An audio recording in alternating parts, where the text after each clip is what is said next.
We give, and give. And that's it. No more. In other words, it's not like give to me. Then that is not right conduct. Give, and be detached. And we find we are very happy and peaceful when we learn to give without wanting anything in return. Give to the people who cannot give anything back. And we find tremendous peace within ourselves. In order to have right conduct, we must understand the truth. We must have love. We must have peace. Most of us, in our action,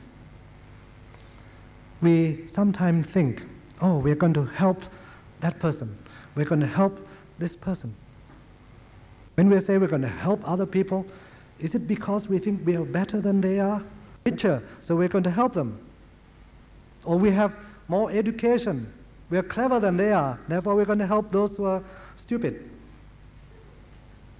Are we thinking that? Because if we are thinking that, we are going against right action. Helping other people. What we are doing when we give service, we are helping ourselves. Of the one. Everybody are our brothers and sisters. We are helping the members of our family, the cells within the same body. So, when we are doing a service, the person who is helping us is that person, not us. It's the others who's giving us an opportunity of allowing us to give service. And therefore we can advance ourselves. We can raise our consciousness. It's not because we are better or we are... then we start to build up our ego. So it's not just helping. It's service. We are the servant, not the helper.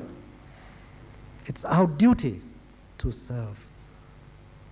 Duty is part of our conduct, right conduct. And this is a great human value. Perform service, perform our duty. All our actions should be performed without thinking of what we're going to get in return. Satisfied when we do that. And we can perform our job with greater efficiency. So let us teach our children this right living, right conduct. And lastly, I'd like to talk about non-violence. It's really love, peace, right action, and into one. We can only have non-violence if we truly understand the truth that we are one, that we are brothers and sisters. How can we hurt another person? When somebody else hurts us, we should think in a good way, in our mind. Control our emotion. How else can we control our emotion except through experience? When somebody is throwing abuse at us, he's helping us to control our anger. He's our teacher. He's our helper. This is listening good things from his abuse. Seeing good things in all things. So we have to realize that when somebody hurts us, he's helping us. Also, immediately our first reaction should be looking at ourselves. We must be doing something wrong, otherwise he wouldn't hurt us. So we should start examining ourselves, improve ourselves, so nobody will hurt us. But at the same time, we understand the truth that we are all one. We do not hurt other people. We must have non-violence. When we have love within our heart, how can we be violent? It's impossible. So non-violence is an automatic thing. Think of others. We only give service. Service, when we have love, we are all part of the same body, same being. And there cannot be any violence. Once we learn to have peace in our mind, steady peace, then nobody can get us to become angry. Nobody can get us to become violent. It's an impossible thing if we have peace in our mind. So, non-violence includes truth, love, peace, and of course, right living, right conduct. I'm afraid that's all the time I have to talk to you about the human values. I had to spend a lot of time on truth, because that is the basic thing that we have to understand. But we can all see that the human values are the most important thing for us in these days. We have to help our children to grow with character. We have to help our children to have a better world than what we are experiencing. It is our duty as teachers to help the children have the human values in their heart so they can grow into a perfect being and have a world of peace to live in. Thank you very much.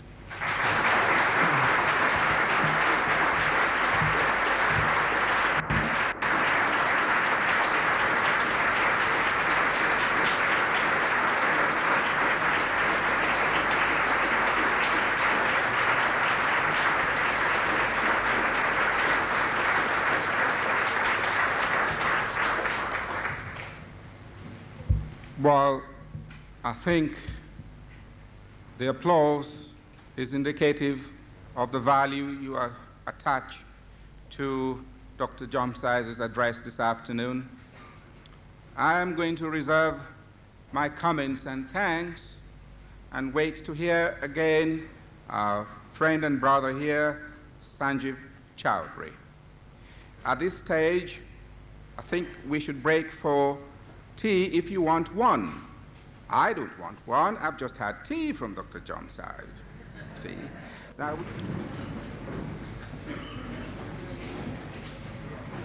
it is a joy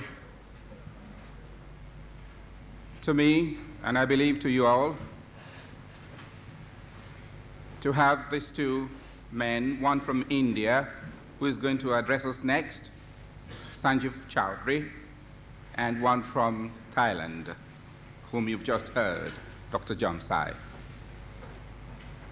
Now I'm going to ask Sanjeev Chowdhury to address us on the theme Introduction to Methodology of Education in Human Values. The concept itself has been well propounded by Dr. Jomsai. Now we are entering into the area of how we set about putting these ideas across to our children. Sanjeev Chowdhury.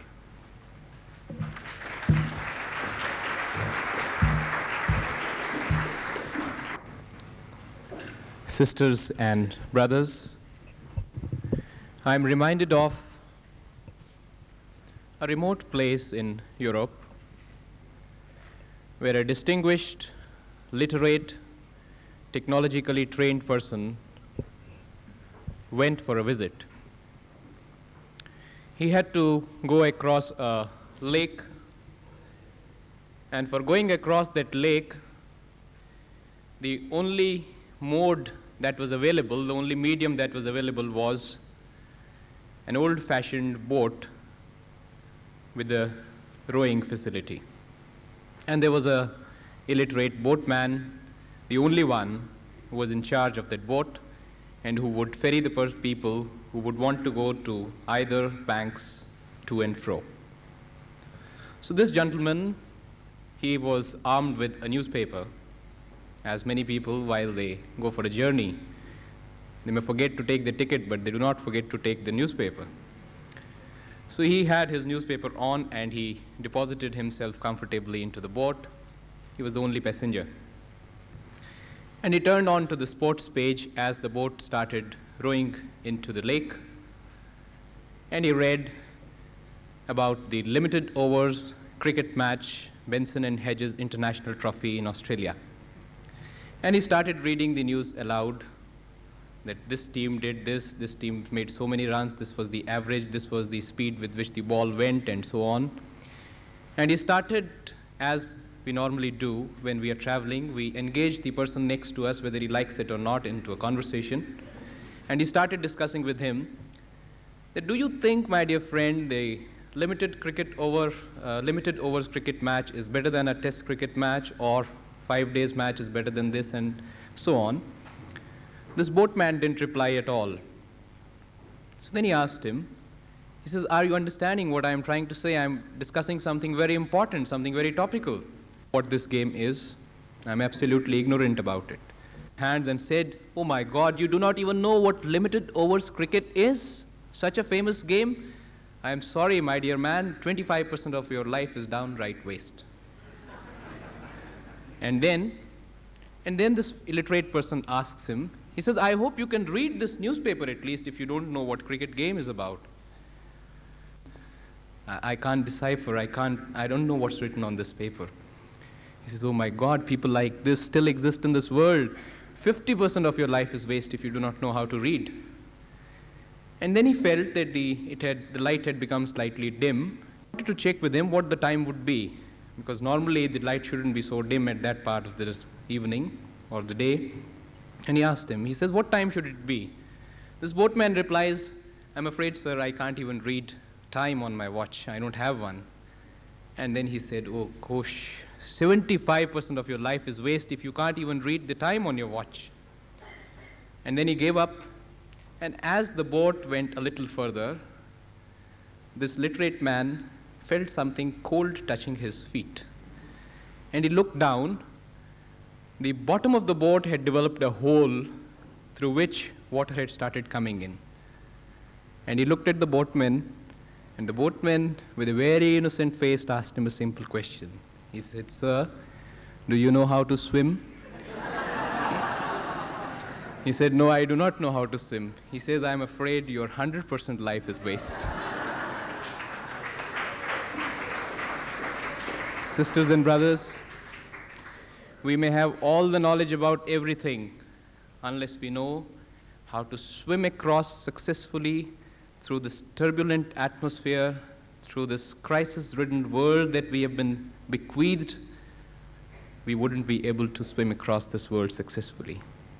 All the knowledge, all the literature, all the technology won't stand by our side unless we have the ability to swim across education and human values. I'm also reminded of something that happened a little while ago in Soviet Union. Familiar with his name, most of you. He was a very eloquent speaker. And his lifelong obsession was to tell the illiterate people in the far-flung villages of Russia that what it means to be in touch with science, what it means to be in touch with technology, and we must imbibe as much science, as much technology, as much knowledge as we can. And one day, in a remote village in Ukraine, state of Soviet Union, Maxim Gorky was addressing a conference, a seminar, a meeting of peasants, farmers. And he was telling them, my dear brothers, this is the age of science, this is the age of technology. It is with the blessing of science, it is with the miracle of science that man can fly in the air like birds, as Dr. Art was telling us, even conceive landing on Mars with the Viking. It is again with the blessing of science that man can swim in the water like fish, submarines and so on. It is with the blessing of science that man can do this. It is with the miracle of science